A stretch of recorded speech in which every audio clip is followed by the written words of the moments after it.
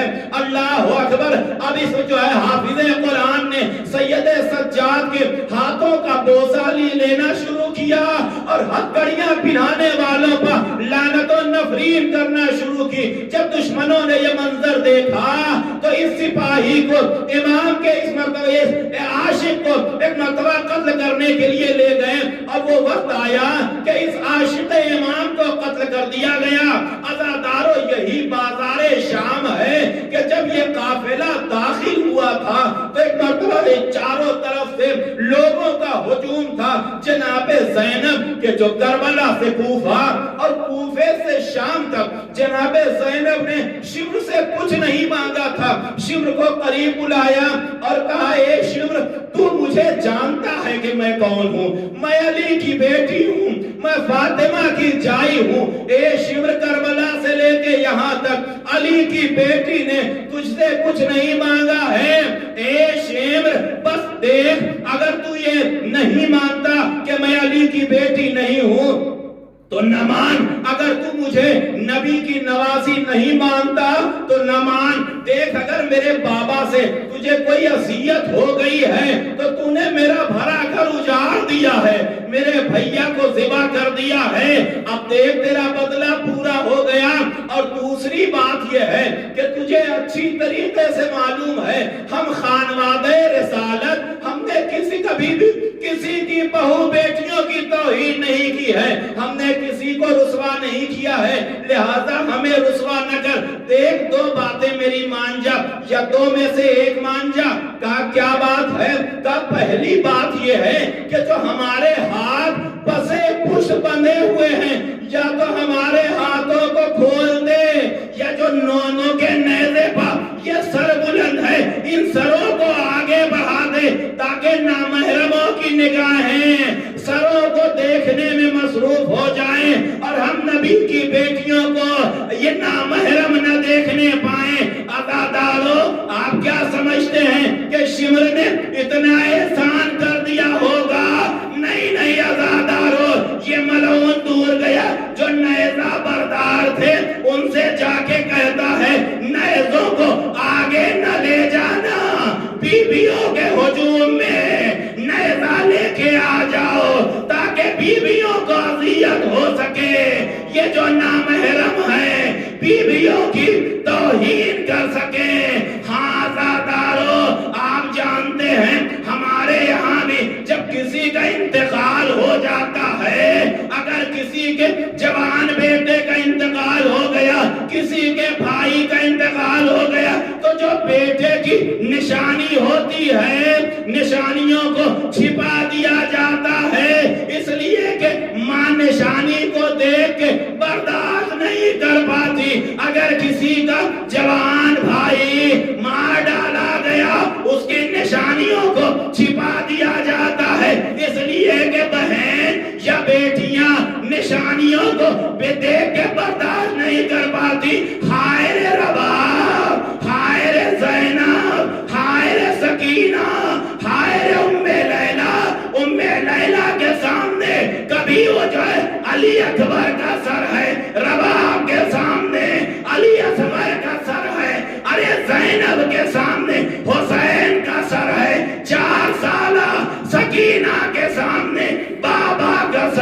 نوکے نیزہ پہ موجود ہے، کبھی بچی ہے جو گھوڑے کی گردن میں پڑے اپنے چچا کے سر کو دیکھ کے فریاد کرتی ہے، کبھی اپنے بابا کے سر کو دیکھ کے فریاد کرتی ہے، اے بابا آپ رخصت ہو گئے، سکینہ پہ مظالم کے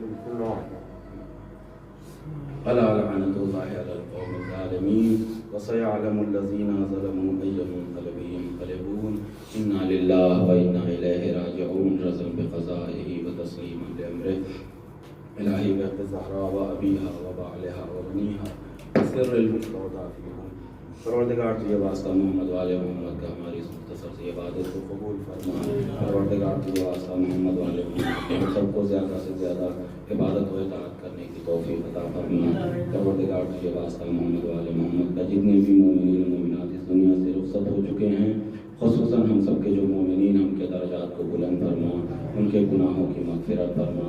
پروردگار تجھے واسطہ محمد والے محمد کا ہمارے ایک آج خاص عزیز کا انتقال ہو گیا، ان کے درجات کو بلند فرما، ان کی مغفرت فرما اور ان کے اہل خانہ کو صبر عطا فرما۔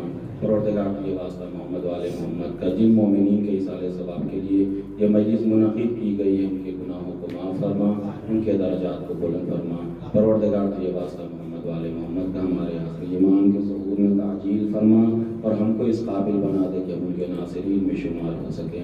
ربنا تقبل منا انک انت السمیع العلیم برحمتک یا ارحم